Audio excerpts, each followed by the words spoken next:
Está começando agora o BereaCast, o seu podcast de teologia.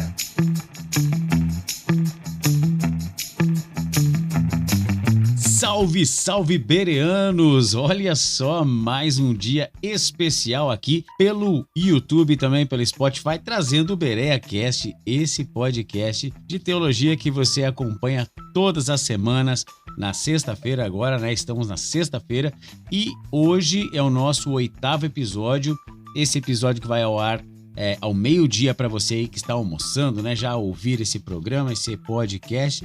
E olha, se alimentando também, você já vai aí edificando a sua vida, aprendendo mais sobre Deus, mais sobre a palavra dele, mais sobre a teologia, sobre tantas coisas que nós debatemos aqui, certo? Hoje nós vamos falar sobre um assunto importante, talvez um tanto quanto didático, né? Um assunto um tanto quanto mais, talvez para alguns cansativo, mas eu espero que você não se canse, tá?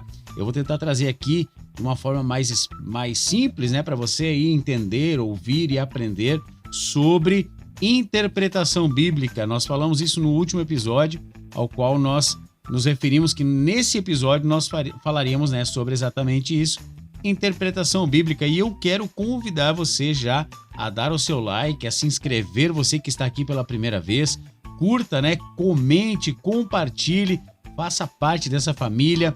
Hoje, dia 28 de julho de 2023, é o dia especial. Por quê? Porque você está aqui acompanhando o BereaCast, o seu podcast de teologia, tá bom? Pessoal, é o seguinte, olha só, eu quero aqui agradecer, né, ao pessoal aí que tem acompanhado o nosso trabalho. Nós estamos aqui fazendo um trabalho na simplicidade, na humildade aí, para levar, né, a mensagem da cruz, para ensinar você sobre algumas coisas que talvez você não ouve no púlpito da sua igreja, né, que não é normal se ouvir nos púlpitos das igrejas, e também talvez na sua igreja falte ali uma escola bíblica, né, falte um estudo bíblico na sua escola, e você tem, na sua escola não, né, na sua igreja, e você tem aqui a oportunidade de aprender mais sobre Deus, sobre a Bíblia, sobre tudo aquilo que envolve o cristianismo e o nosso Deus, tá? Então, eu quero aqui agradecer de coração. Eu tive aí, semana retrasada, se eu não me engano, eu tive aí uma notícia, né, de que tem um casal que eles não têm condições de irem até a igreja nesses dias, né, por algumas questões pessoais, né? Mas eu fiquei feliz em saber que, quando me falaram, né, que esse casal, eles falaram bem assim, que tipo, eles não conseguem ir na igreja. Então eles ouvem o BereaCast. Eu fiquei tão feliz, tão lisonjeado em saber que tem pessoas que estão sendo edificadas aí na sua casa através desse programa, né? Então, para mim, muita felicidade, né? É um motivo de muita felicidade. Eu quero agradecer a você que tem sido fiel aí toda semana, né? Ouvindo o Berea e aprendendo mais as coisas de Deus, né? Então, hoje vai ser, né, isso aí, um episódio de muito ensino, muito, né, algo que é importante para você que está em casa aí e quer aprender a ler a Bíblia. Então hoje, o assunto de hoje é sobre interpretação bíblica, né? Vamos falar sobre a hermenêutica, né, que é a ciência que interpreta, ou seja, hermenêutica significa interpretação. E nós falaremos aqui sobre exegese, ferramentas do intérprete, falaremos também sobre alguns princípios da hermenêutica, falaremos também sobre heresias, erros teológicos, entre outros pontos aí que nos ajudarão a fazer uma boa interpretação bíblica, tá? Não se escandalize, né? Não fique aí apavorado. Meu Deus, que palavras são essas? Nós vamos simplificar tudo para você, para que você possa aprender a ler a sua Bíblia aí de uma maneira muito mais eficaz, de uma maneira muito mais correta. Eu tenho certeza que Deus vai abrir os seus ouvidos, os seus olhos e a sua mente para entender a palavra dele com mais eficácia e mais sabedoria, tá bom? Esse é o BereaCast, o seu podcast de teologia. Esse é o BereaCast, o seu podcast de teologia. Muito bem, pessoal. Nesse primeiro bloco, nós queremos aqui falar, primeiramente, né, trazer aqui para vocês o entendimento do que é a hermenêutica. A hermenêutica é a ciência da interpretação, tá? Então, ou seja, hermenêutica é a mesma coisa que interpretação, tá? Nós temos aqui uma referência, né, ao deus grego, né, o chamado Hermes. Ele era considerado o mensageiro dos deuses olímpicos, né, lá pela sua eloquência, pela sua sabedoria, né? E para nós aqui é simplesmente hermenêutica, né? É interpretação bíblica. Ela era usada, no caso ela é usada, né, para interpretar qualquer método, seja teologia, seja teorias, seja métodos, seja literatura, filosofia. Então hermenêutica é a ciência que interpreta, não tem uma ligação única com a teologia, ou com a igreja, ou com a Bíblia. Hermenêutica é a ciência que interpreta. Agora, dentro da hermenêutica, nós vamos aplicar algo que está a favor do evangelho, a favor das escrituras, tá? E tem um outro ponto aí também, que é o quê? A exegese. Não se não saia daqui, por favor. A exegese, você já vai entender isso. Eu preciso falar sobre isso para que você entenda um pouco, né, sobre a interpretação bíblica na sua parte mais didática, né, na sua parte mais teórica, para que você possa, então, entender como você vai fazer para interpretar melhor a sua Bíblia, tá? Então, vamos lá. O que é exegese? A exegese é uma ferramenta dentro da hermenêutica, tá? Ela é usada para interpretar de forma minuciosa textos religiosos ou legais, ou seja, de natureza jurídica, né? Então, o que acontece? A exegese ela serve para você interpretar de forma muito cuidadosa, minuciosa, textos cristãos, religiosos, a Bíblia, as Escrituras Sagradas, mas também aqueles textos de natureza jurídica, ou seja, códigos penais, leis, regulamentos, tudo isso é feito através da exegese. Veja só que ligação, né, entre a justiça e a religiosidade, né? Coisa interessante. Então, um exegeta, no caso, que é a pessoa que faz a exegese, ou seja, o intérprete, né? Um exegeta, ele busca fazer uma interpretação detalhada e aprofundada do texto.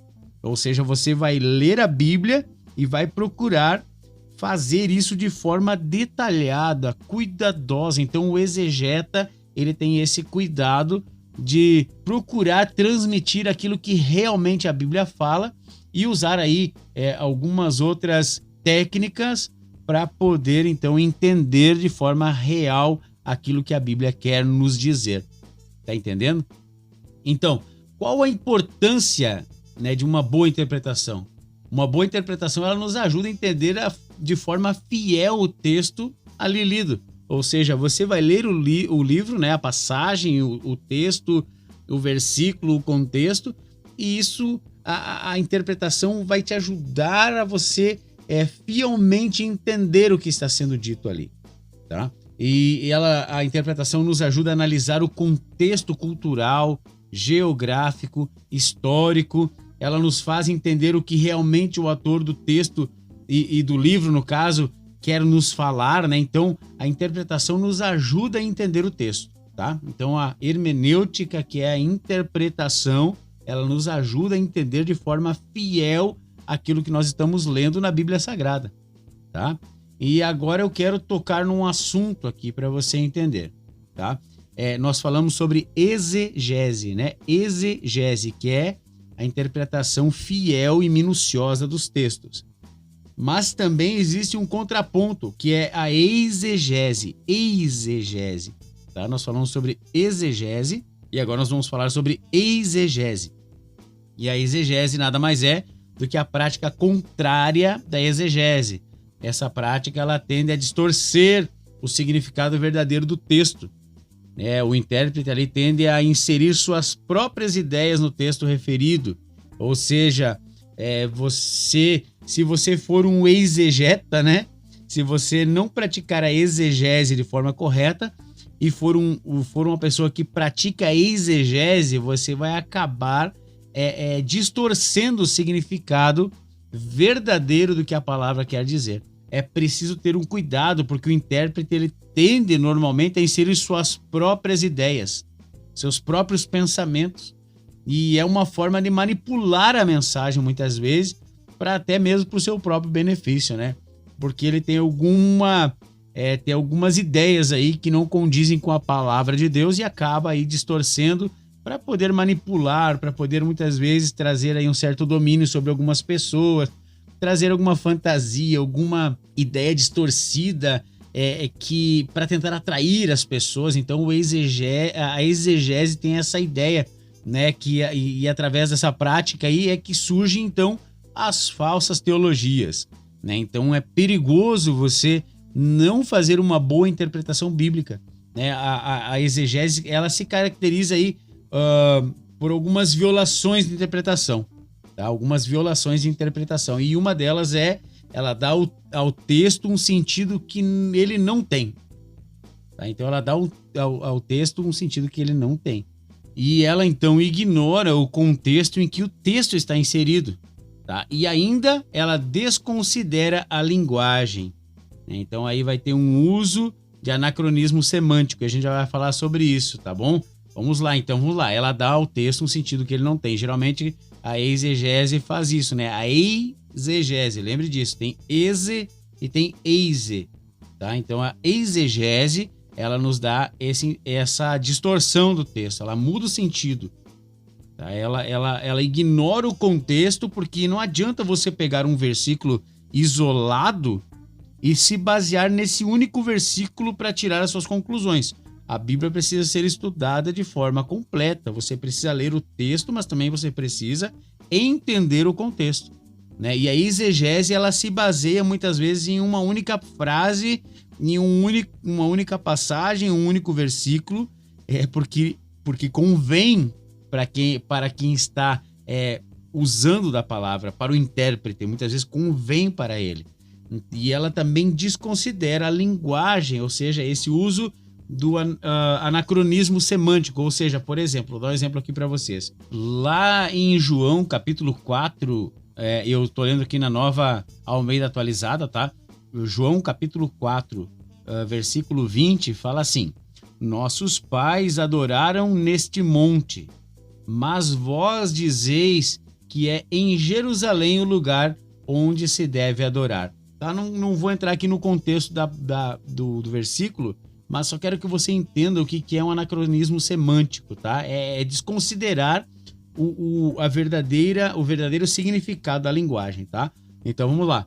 Aqui ele está falando assim: os nossos pais adoraram, né? Então o que acontece? Pais aqui não são pais genitores, mas está se referindo a antepassados. Então nesse caso acaba muitas vezes o intérprete tentando aí usar, né? Eu usei um versículo simples para você entender melhor, tá? Então, aqui pais, se você pegar uma outra versão da Bíblia, você vai ver que já está traduzido para os nossos antepassados. Então, o mau tradutor, o mau intérprete, ele vai usar a palavra pais literalmente, né? Então, ele vai dizer que são os pais, os genitores, né? Então, só para você entender, isso é um anacronismo semântico, tá? Então, vamos lá, vamos seguir aqui para você não se perder, tá bom? Não quero que você se perca.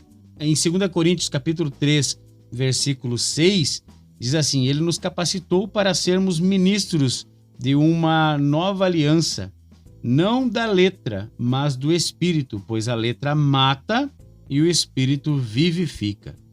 Aqui nós temos um clássico versículo onde muitas pessoas são equivocadas ao interpretar. Eles falam aqui muitas vezes, né, que o significado geral é que a letra, ou seja, a lei escrita, sem o poder transformador do Espírito Santo, aqui a lei do Antigo Testamento, né, aqui sem o poder do transformador do Espírito Santo, não pode produzir vida e salvação, né? A lei por si só expõe somente, né, ela simplesmente vai expor as nossas falhas, nossos pecados, e não tem poder para nos salvar. Enquanto na visão do mau intérprete, a letra pode ser referida à Bíblia escrita ou estudo teológico, né? Alguma coisa referente a estudos, a letra, a escrita, né? Então, existe um erro aqui. Aqui está se referindo que a lei do Antigo Testamento, ele não tem efeito salvífico sobre nossas vidas se não houver juntamente com ele a manifestação do Espírito Santo, né? Então, alguns dizem aí que até que a teologia esfria o cristão, né? Eita, nós, tem misericórdia, Pai. Eu, particularmente, já passei por essa experiência, né? Já presenciei essa ideia de muitos de que a teologia esfria o cristão. Você ler demais te deixa louco. Você ler demais faz com que você perca a sensibilidade do Espírito Santo. Olha, meu amigo, o que eu posso entender nesse pensamento aí do mau intérprete é que a palavra, quando estudada de maneira correta, revela verdades tão profundas que acabam nos afastando de certos sensacionalismos e emocionalismos que normalmente a gente encontra aí no pentecostalismo deturpado, né? Ou ainda a revelação nítida da vontade de Deus na sua palavra nos afasta de tantos atos sincretistas que muitas vezes o neopentecostalismo usa para iludir o povo, né? Eu vejo que o estudo da teologia, o estudo da palavra de Deus de forma aprofundada nos faz abrir os olhos para esses emocionalismos, para essas coisas, né, erradas, reações que muitas vezes não condizem com a manifestação do Espírito Santo verdadeira e que muitas vezes só trazem aí escândalo nos púlpitos das igrejas, né? Hoje em dia nós temos aí o Worship Fail, né, que é uma página do Instagram que ali a gente um pouco ri, mas ao mesmo tempo a gente se escandaliza com tanta besteira que pregam nos altares, né? Com tanto sincretismo religioso que inserem nas doutrinas e nos costumes das igrejas, que é de assustar, né? Então, estudar a Bíblia, a teologia, ela não nos torna frios, ela nos torna cautelosos e sábios ao reagir às manifestações duvidosas que tem por aí. Então, eu entendo desta forma, né? Que você estudar teologia não vai fazer com que você seja frio. Simplesmente ela vai abrir os teus olhos para que você entenda o que realmente você está vivendo, se isso é algo de Deus ou se isso é invenção do homem, né? Então ainda eu quero aqui já completar sobre exegese, a gente está já se estendendo um tanto quanto sobre isso. A exegese, ela ignora o texto cultural e geográfico da passagem, ela inclui ideias que favorecem a quem está expondo as escrituras, ela compromete o texto com sistemas ideológicos e denominacionais. Ou seja, por exemplo, o catolicismo, eles dizem, né, o catolicismo diz que Pedro é o primeiro papa. Eles usam uma referência lá em Mateus capítulo 16, né, versículo 18, se eu não me engano. E eu não creio que seja uma heresia, mas creio que isso possa ser sim um erro teológico, né? E essa passagem aí nós vamos daqui a pouco detalhar ela para você entender como se faz uma verdadeira interpretação bíblica. É uma das passagens mais usadas hoje em dia para explicar sobre justamente isso. Nós vamos ali entender um pouco sobre a necessidade de entender o nosso português, nós vamos precisar entender a linguagem original da Bíblia, nós vamos também precisar entender um pouco de algumas outras coisas aí para você interpretar de forma correta, de você fazer uma boa exegese dentro da sua hermenêutica, da sua interpretação bíblica, tá? Nós já vamos chegar naquele assunto que eu falei, né? Sobre as ferramentas, sobre o que você precisa para poder fazer uma boa interpretação bíblica. Então, esses aqui são alguns pontos interessantes. Nós falamos aqui sobre a hermenêutica, que é a interpretação, falamos sobre a exegese, que é a ferramenta dentro da hermenêutica, que é usada para interpretar de forma cuidadosa, minuciosa, tanto textos religiosos quanto textos legais, né, ou jurídicos, né?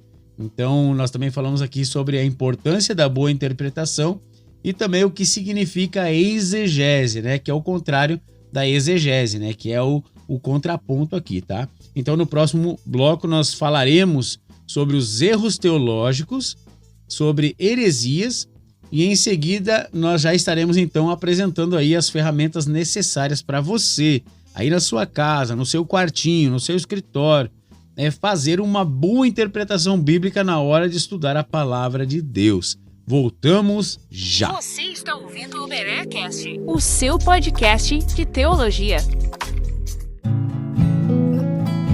Prepare-se para uma dose semanal de reflexões teológicas. Apresentamos o BereaCast, um podcast recheado de discussões interessantes e análises aprofundadas sobre as questões da fé. Junte-se a nós, toda sexta ao meio-dia, e juntos vamos explorar o mundo da teologia. Não perca, Berea Cast, o seu podcast de teologia.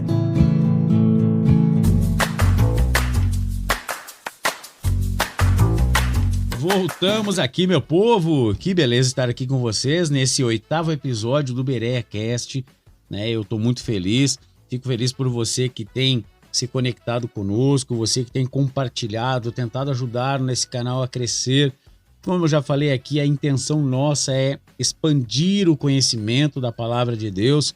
Então, o nosso objetivo principal não é focar em popularidade para sermos alguma coisa, né? Se for para ser alguma coisa, que sejamos uma ferramenta nas mãos de Deus, tá? Então, nesse segundo bloco aqui, eu quero te fazer algumas perguntas. Interpretar a Bíblia é algo fácil? É algo simples? É de qualquer jeito? Né? Então, essas são 3 perguntas. Interpretar a Bíblia para você é algo simples? Não é fácil, eu faço... Olha, eu leio aqui e já estou entendendo o que está sendo dito, né? Então eu vou dizer para você que não é algo simples. Se você está lendo a Bíblia aí e não está achando dificuldades em interpretá-la, ou você está lendo aí e dizendo assim, não, para mim está tudo sossegado. Eu tenho 2 coisas para dizer para você, meu amigo. Ou você está lendo de forma errada, ou está interpretando de forma errada. Ou você está lendo de forma errada, ou você está interpretando de forma errada.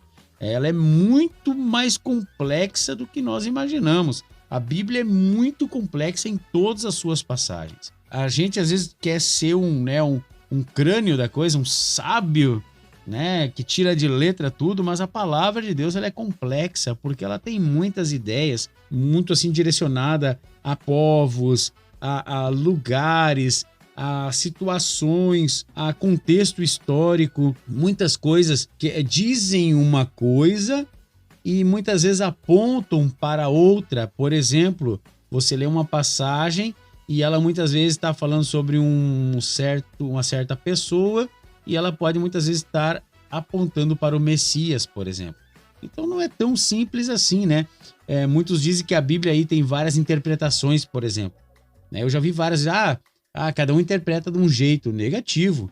Isso aí é um baita no engano, porque ela tem uma única interpretação, tá? Sem enrolar muito aqui, ela tem uma única interpretação. O que acontece é que ela pode revelar alguns insights aí, né? Mais detalhados a pessoas diferentes, por exemplo. Né? Mas o sentido sempre será o mesmo. Por exemplo, assim, para mim, eu li a Bíblia e eu entendi a passagem, né? Entendi o significado, o sentido dela. Mas às vezes tem algumas pessoas que elas têm um feeling, né? Elas têm aí uma capacidade de absorver algo a mais naquele versículo, trazendo o mesmo sentido. A Bíblia não tem como ela servir para uns como travesseiro e para outros como uma espada, né? Outro dia eu até compartilhei uma frase que dizia assim: se a Bíblia fosse apenas conforto, ela seria comparada a um travesseiro e não a uma espada.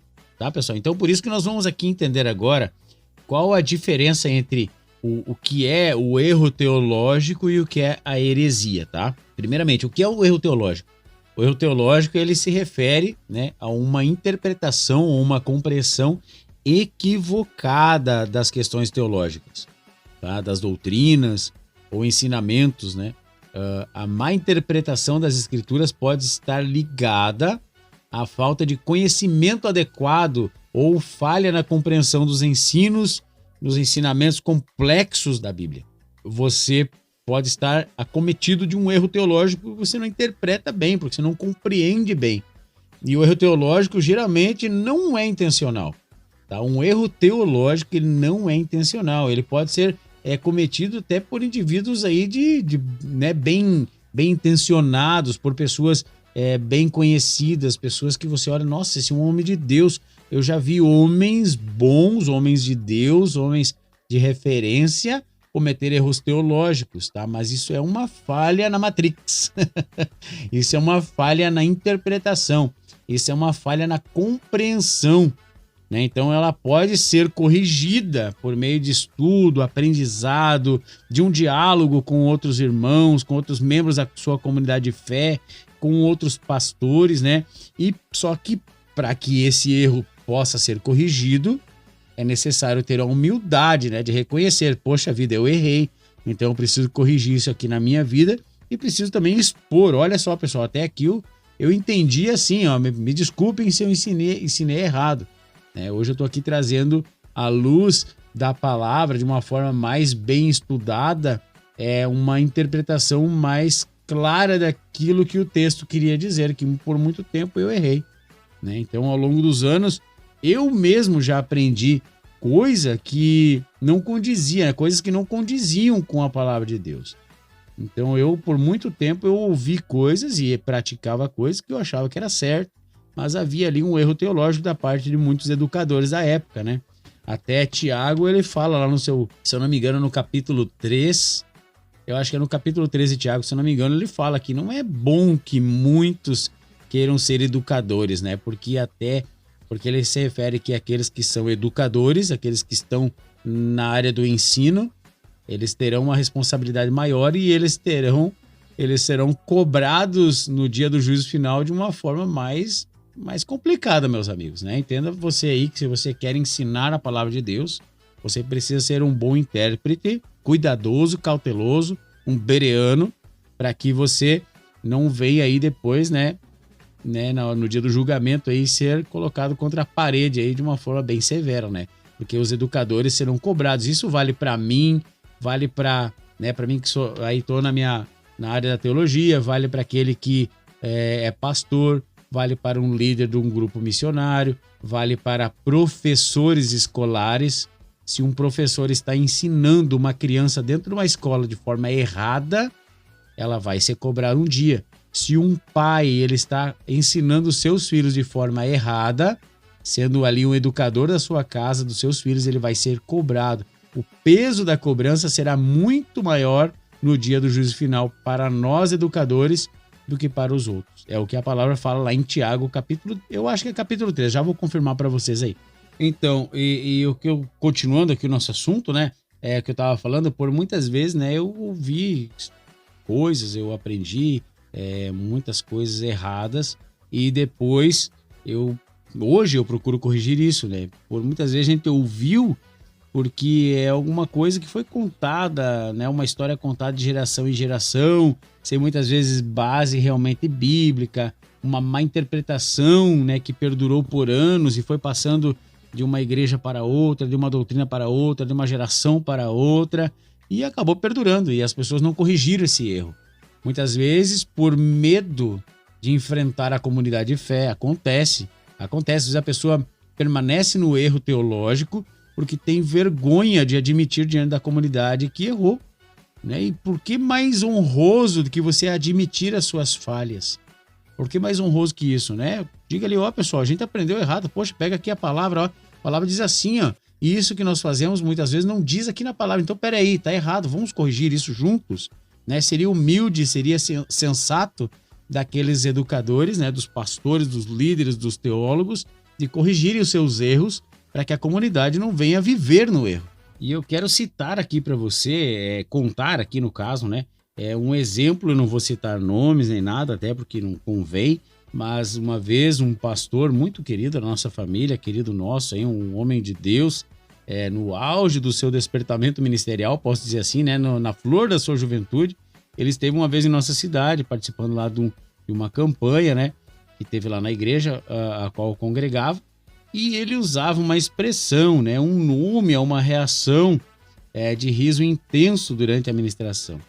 Como se fosse ali um nome dado a essa manifestação de aí um riso frouxo, né?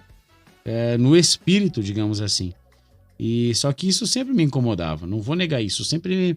Quando era citado essa palavra, depois de muitos anos, né? Então eu achava muito estranho. Aqui no meu interior, no meu coração, eu sentia um desconforto. E eu não conseguia nem orar direito quando eu ouvia essa expressão, né?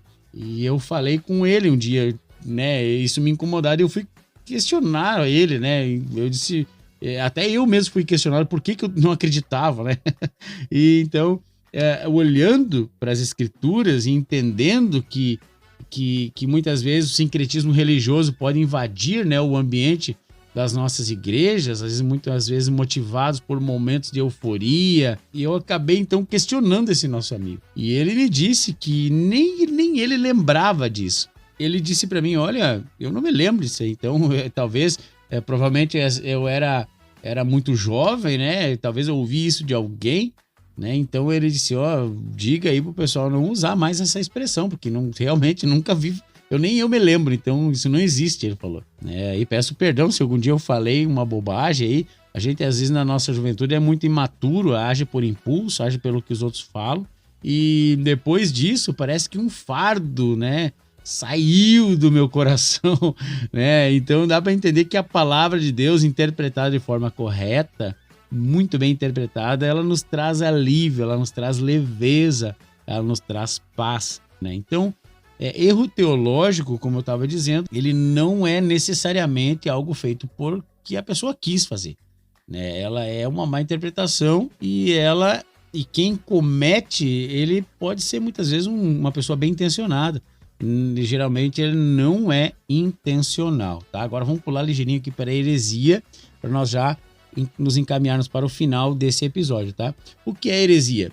A heresia é uma crença ou um ensinamento que contradiz de forma significativa e deliberada as doutrinas fundamentais e essenciais de uma determinada tradição religiosa. A pessoa distorce, ela envolve uma negação consistente ou uma rejeição dos ensinamentos centrais e cruciais para a nossa fé. O herege, né, pode ou seguir líder de um determinado movimento, porque ele foi quem fundou esse movimento. Ele pode continuar ali sendo um herege, enganando pessoas por conveniência. Ele está fazendo de propósito, ele está distorcendo, manipulando a palavra, para que até tenha uma religião aí, uma denominação, uma religião específica aí, que a gente vai falar um dia sobre religiões e seitas, tá? Mas tem uma religião aí considerada uma seita que ela distorce a Bíblia Sagrada e eles reescrevem a Bíblia dentro das suas conveniências, né? Então é um perigo enorme isso aí. Então o herege ele pode seguir sendo líder dessa determinada denominação, desse movimento, e ainda em outros casos ele pode ser expulso da sua atual comunidade de fé, né? A qual ele está congregando, porque essa comunidade não corrobora, né, com essa atitude fajuta. Ela não pode aceitar e compactuar dessa heresia ao qual esse homem, essa mulher está pregando, está ensinando. Então, muitas vezes, se ela não quer mudar, quer continuar sendo herege, ela vai ser afastada, excomungada da sua igreja.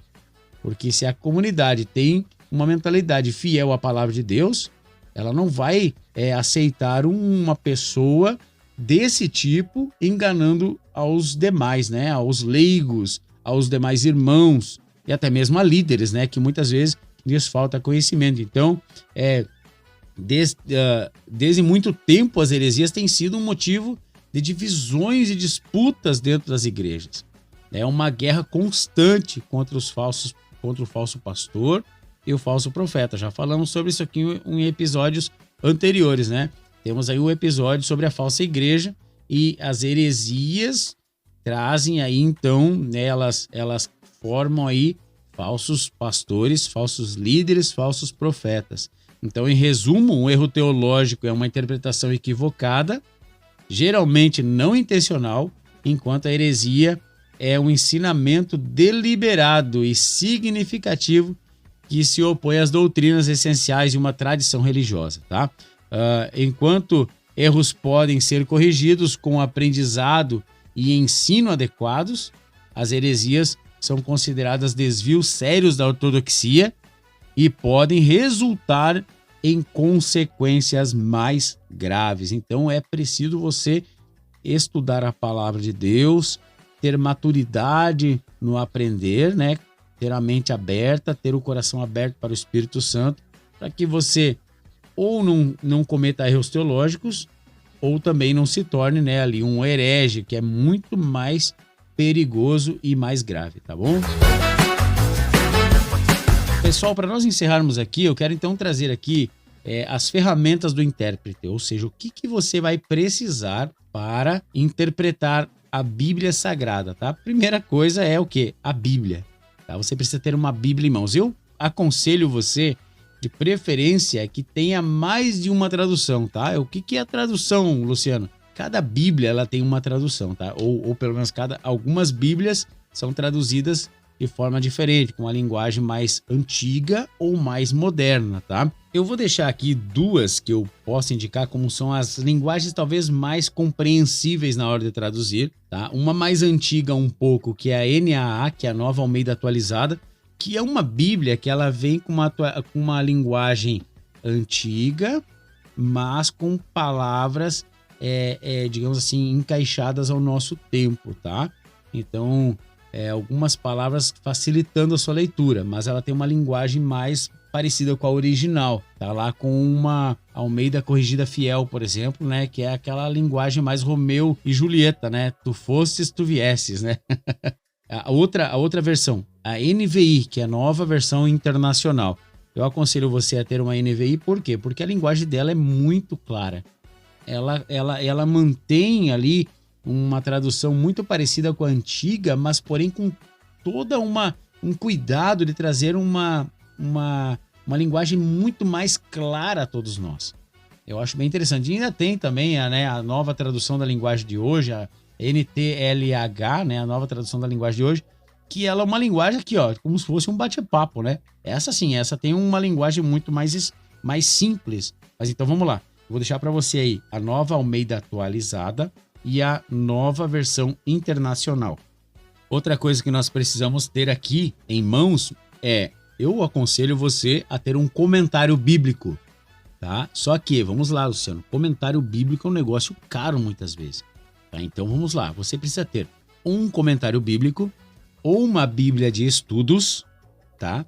Pode ser uma NAA, pode ser uma NVI, pode ser uma outra linguagem aí, mas ela sendo de estudo, e também uma Bíblia comentada. Só que Bíblia comentada é um pouco mais complicado. Eu particularmente só vi uma até hoje em mãos, que ela comenta versículo por versículo, e eu não achei lá grande coisa, tá? Vou ser bem sincero, daí de um pregador internacional aí, o Jimmy Swaggart, né? Eu particularmente não gostei muito da forma que ele comenta ali os versículos, tá? Então vamos lá. Comentário bíblico, já vou explicar a diferença. Comentário bíblico, Bíblia de estudos ou Bíblia comentada, tá? Tem aí, por exemplo, tem um comentário bíblico, que é o que acontece. O que é o comentário bíblico, Luciano? É uma ferramenta, né? São livros que tem a Bíblia, contém a Bíblia, seria uma Bíblia separada por vários fascículos, e cada um desses, por exemplo, em Mateus, escrito do primeiro ao último capítulo, e cada versículo é comentado por um teólogo, por um conhecedor aí da palavra de Deus, de um homem renomado, de uma pessoa que tenha comentado cada versículo, para que você entenda isso, entenda o que está sendo dito ali. Vai ter algumas citações dos textos originais, vai ter algumas orientações pessoais e também vai ter ali uma interpretação bem a fundo do que realmente o texto quer dizer. Então, o comentário bíblico ele é muito minucioso no seu ensino, porém algo um pouco tanto quanto caro, né? Eu chuto aí que comece aí pelo que R$250, tem uns até de R$400. Eu indico para você aqui o comentário bíblico da editora Esperança. Quando você compra todos os livros do comentário bíblico da Esperança, ele tem um formato de um peixinho, né? Aquele peixinho do cristianismo, né? E talvez um dos mais indicados, tá?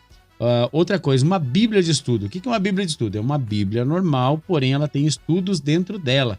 Hoje a Bíblia, considerada a melhor Bíblia de estudos do Brasil, é a Bíblia Thomas Nelson, que é uma Bíblia lindíssima, grande, com muito estudo. Você vai ler ali, vai ter notas de rodapé, vai ter referências bíblicas, vai ter concordâncias bíblicas, vai ter algumas partes arqueológicas. Olha, é sensacional, tá? É uma Bíblia totalmente muito completa. Eu acho que é uma ótima ferramenta. Também não está tão barata assim, ela deve estar em torno dos seus quase 200 ou R$200, né? Mas, olha, eu sempre digo assim, ó, isso não é gasto, isso é investimento. Então, tenha em suas mãos aí uma Bíblia boa de estudos, tá? Tem outras aí como também a Thompson. Eu tenho uma Thompson aqui, a minha NTLH, né, a nova tradução da linguagem de hoje, também é de estudos, né? Ela tem referências no rodapé muito boas referências dessa. Essa Bíblia que eu falei antes ali, a Thompson, ela tem uma tradução bem antiga, né? Já é um pouco mais complicado, talvez, de você entender, mas ela tem ali referências como, por exemplo, referências bíblicas, ela vai ter algumas concordâncias com palavras-chave, ela vai ter vários títulos de mensagens para você pregar, tanto para grupos de jovens, líderes de homens e mulheres, cultos missionários, ela vai ter tudo assim uma referência, sabe, sobre isso. É muito boa essa Bíblia, porém uma linguagem um pouco mais antiga, tá? E tem ali também explicando quem foi cada um dos profetas. É muito massa, cara, é muito top essa Bíblia, né, a Thompson. Mas hoje a Bíblia mais renomada, vamos dizer assim, mais reconhecida como a melhor do Brasil é a da Thomas Nelson, né? Então você pode entrar lá no site da Thomas Nelson Brasil e adquirir a Bíblia, né? Olha só aí, um merchan para Thomas Nelson Brasil, né? Então, pessoal, outra coisa é a Bíblia comentada, tá? Vamos lá, eu vou dar uma dica para você. Olha, Luciano, eu não tenho grana agora, não posso comprar uma Bíblia cara, não posso comprar um comentário bíblico, não posso comprar uma Bíblia comentada, tá? Ou não levei fé nessa Bíblia comentada. Eu tenho aqui uma indicação para você baixar no seu celular. Confesso para vocês que eu não sei se tem para iPhone, né? Para iOS, mas eu sei que para Android tem, que é a Bíblia comentada. Ela foi desenvolvida pelo Samuel Matos, tá? É um aplicativo aí para Android a princípio, pode ser que tenha para iOS, e você bota lá Bíblia comentada, né, lá na sua Play Store. E o que vai aparecer? Vai aparecer ali uma logo que ela é cinza, um cinza escuro, tá? E ela tem ali uma bíbliazinha, uma silhueta de uma Bíblia e uma cruz. Essa Bíblia comentada eu tenho no meu celular e eu uso ela sempre. Ela é uma Bíblia que tu vai abrir ali, estudar o versículo. Quando você tiver uma dúvida, você clica em cima do versículo e você vai em comentários. Ali vai ter um breve comentário ali, né, já inicial, e depois você clica lá embaixo em mais e você vai ter mais ensinamentos específicos daquele versículo. Claro, entenda uma coisa, são traduções de Santo Agostinho, de Lutero, de Armínio, tá? Então você vai ter ali algumas traduções que talvez fique um pouco meio bagunçado ali a gramática, né? Porque é uma tradução, então às vezes... Mas você entende nitidamente o que o texto quer dizer. É uma tradução que ajuda você a entender o que está sendo dito naquele versículo, tá? Naquele texto, naquele contexto. Então, uma Bíblia comentada é muito importante para você ter aí na sua mão. E essa ferramenta aí, essa Bíblia comentada aí do Samuel Matos é top, tá? Outra coisa, dicionário bíblico, eu indico aqui o Almeida. Hoje em dia você usa a internet também, acho que é bem mais simples, mas você precisa ter aí acesso à internet, tá bom? Ter aí na sua mão um caderno, blocos de nota, post-it, tudo que você possa aí colar, colocar aí no seu mural, na frente da sua mesa, no seu computador. Tem aí material de anotação, de escrita, para que você possa... Até aqueles devocionais aqui, minha esposa tem uns devocionais diários que você ali tem um espaço para você escrever aquilo que você está estudando, então é muito bom você ter aí aonde escrever. Uma das coisas que você precisa, principalmente, né, deveria ter sido a primeira coisa, é oração. Sem oração, sem a presença e a revelação do Espírito Santo, sem uma mente aberta para entender a vontade do Pai, ainda que ela não seja confortável, né, muitas vezes para nós, porque às vezes a palavra ela confronta-nos, né, então nós temos que ter aí uma mente aberta para entender a vontade de Deus. Se você não tiver isso, aí será muito difícil e para alguns às vezes até impossível conseguir discernir a revelação da palavra de Deus aos nossos corações. Você precisa ter a comunhão do Espírito Santo. Você precisa ler, entender o texto, mas também você precisa ter o Espírito Santo revelando para você de forma exata o que a palavra de Deus quer nos falar. A Bíblia é o único livro que você lê na presença do autor, né? E ele vai te ensinando, isso que é louco, né? Ele é o autor e é ele quem te ensina pessoalmente. Então, dedique momentos de oração antes de você começar a ler a Bíblia para que o Espírito Santo revele ao seu coração a vontade de Deus, tá? Outras coisas para nós finalizarmos aqui. É necessário você ler o texto e também ler o contexto. Quantas pessoas usam somente o texto para se beneficiar. E às vezes erram porque não leem o contexto, né, ali da passagem. Por exemplo, tudo posso naquele que me fortalece. E as pessoas dizem, olha, eu posso fazer o que eu quiser porque Deus me fortalece. Não tem nada a ver isso. Ali Paulo está falando que ele pode passar por tristeza, ele pode passar por alegria, ele pode passar por momentos bons ou ruins, ele pode todas as coisas, ele pode passar por todas as coisas naquele que o fortalece. Ou seja, está ruim a situação, está boa a situação, eu vou enfrentar todas as situações, passar por todas as situações com aquele que me fortalece, que é o Senhor. Então, uma má interpretação bíblica pode trazer aí um erro teológico e até mesmo uma heresia. Então, é necessário ler o texto e ler o contexto. Senão você pode estar aí, o exegeta, por exemplo, o herege, ele vai muitas vezes pegar um texto isolado, vai manipular esse texto para manipular pessoas. Tá? Ele vai aí distorcer para que pessoas sejam manipuladas. Então, tem que ter esse cuidado de ler o texto e o contexto. Ter ali uma análise do contexto histórico e geográfico, você precisa entender que a Bíblia não é totalmente literal. Você tem que entender que ela tem algumas aí parábolas, alegorias, metáforas, né? Ela não é totalmente literal, ela tem coisas que é literal, outras não, outras são simbólicas. Então a Bíblia, por isso que eu falei no início, não é tão simples assim ler a palavra de Deus, né? Não é tão, nossa, é barbada, capaz. Ela é bem complexa, então você tem que ter esse cuidado de entender que também há um contexto histórico e geográfico, né? Você precisa estudar a Bíblia. Olha, esse episódio está sendo longo demais, porque não é tão simples de eu explicar, imagina de entender a palavra de Deus.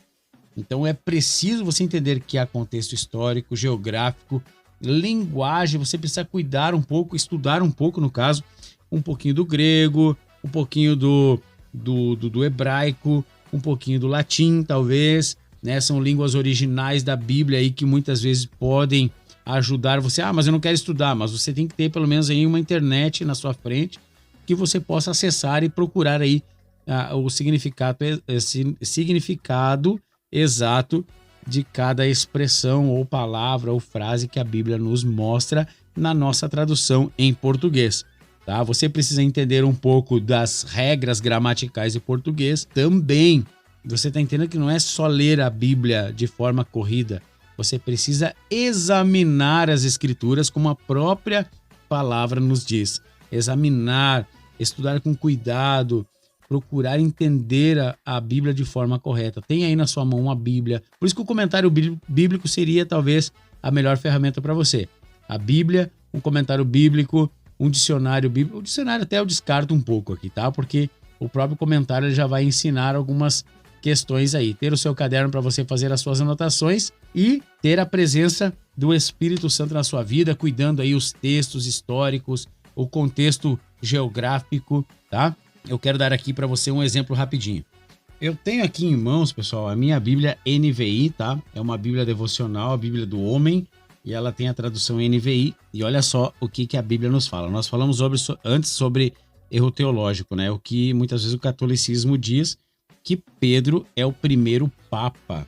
Então nós vamos aqui tirar essa dúvida, tá, pessoal? Olha só, no capítulo 16 de Mateus, no versículo 18, Jesus está falando com Pedro, né? Então ele fala assim: eu lhe digo que você é Pedro, e sobre esta pedra edificarei a minha igreja. Tá? Então vamos lá. Olha só, nós precisamos usar aqui duas coisas: a linguagem original e precisamos usar aqui a gramática, o português, de forma correta. Olha só, ele está falando assim, ó: eu lhe digo que você é Pedro. Pedro aqui na tradução original, no grego, ele está referindo a Petrus. E Petrus nada mais é que fragmento de pedra. E sobre esta pedra, aqui a tradução está falando que pedra lá é Petra, que quer dizer rocha, que quer dizer pedra, tá? Então, aqui você vê, antes de pedra, está dito sobre esta. Ou seja, se eu tenho aqui na minha mão esta Bíblia, né? Ó, esta Bíblia, então eu digo esta Bíblia. Se eu colocar esta mesma Bíblia nas suas mãos, eu vou dizer essa Bíblia.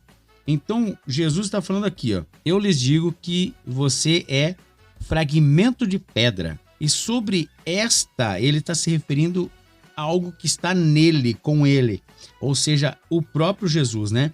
E sobre esta pedra, ou seja, esta rocha, edificarei a minha igreja. Ou seja, Jesus está falando assim, ó, você é um fragmento de pedra e sobre mim eu edificarei a minha igreja. Por que Jesus colocaria sobre Pedro incumbisse ele de toda a responsabilidade sobre a igreja, se logo depois ali ele é chamado de endemoniado, né? Sai daqui, Satanás, arreda-te de mim, um homem instável. Você acha que Jesus colocaria a responsabilidade total da igreja nas mãos do homem, de mim e de você, que somos falhos, imaturos, muitas vezes instáveis nas nossas emoções? Negativo. Então, o que eu quero dizer para você? Você precisa ler a Bíblia, você precisa entender o texto e o contexto, você precisa entender um pouquinho aí da gramática do português para você não se atrapalhar, porque muitas vezes essas expressões, e tem muito mais, gente, eu não vou me estender aqui, eu acho que hoje vai dar um episódio de quase 1 hora, aí se não der 1 hora. Então, tem gente que já tá correndo, né? Tem que ir pro trabalho, assiste de noite, pelo amor de Deus, assiste, compartilha, escuta de novo se você não entendeu nada e talvez em um próximo episódio eu possa simplificar mais um pouco. Olha, gente, tô tentando ser o mais simples possível para que você entenda como você deve interpretar a Bíblia. É um assunto complexo, eu falei, bastante didático, você tem que entender algumas coisas antes de começar, né? Não que você não possa já começar a Bíblia, mas antes de você dizer que você é um intérprete maravilhoso, né? Você precisa ter aí alguns entendimentos antes de tirar suas próprias conclusões. Então eu quero resumir aqui para vocês. Hoje, nesse 8º episódio, nós ouvimos sobre interpretação bíblica. Nós aí ouvimos sobre a hermenêutica, que é a interpretação bíblica.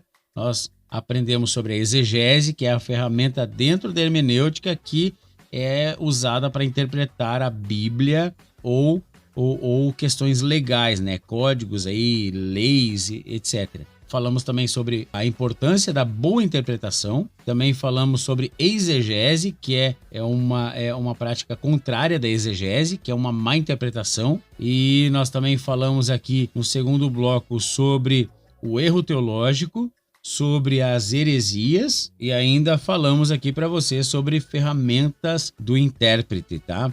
Eu tô com um pouquinho de dificuldade aqui de falar algumas palavras, pessoal. Eu tô com uma infecção na garganta aí já faz alguns dias. Estamos aí mesmo assim fazendo esse episódio para você aqui, para que você não fique, né, com a semana aí sem o seu episódio do BereaCast, tá bom? Então, pessoal, nós trouxemos aí a necessidade de você entender um pouco sobre algumas questões para que você não seja enganado, para que você não venha ser aí talvez um herege, né? Você não venha cair nessa armadilha da má interpretação. Tá bom, pessoal? Eu espero que esse episódio tenha ajudado a você a entender um pouquinho mais sobre como ler a Bíblia, sobre interpretar a Bíblia de forma correta. E se você quiser, você pode entrar em contato conosco aí, pode chamar aí nos comentários, né? Chamar a gente aí no privado também, você que está tem o nosso Instagram, chama lá, quer tirar alguma dúvida, quer dar uma sugestão, entre em contato comigo e com certeza eu vou estar tentando responder a todos aí que entrarem em contato conosco, tá bom? Eu fico feliz porque você esteve até aqui comigo no final desse episódio. Que Deus abençoe você, que você tenha um final de semana abençoado e que semana que vem nós possamos estar aqui com mais um episódio do BereaCast, o seu podcast de teologia. Valeu! Você acabou de ouvir o BereaCast, o seu podcast de teologia. E não se esqueça, na próxima sexta-feira nós estaremos aqui de volta com um novo episódio, trazendo muita informação para você. Até lá!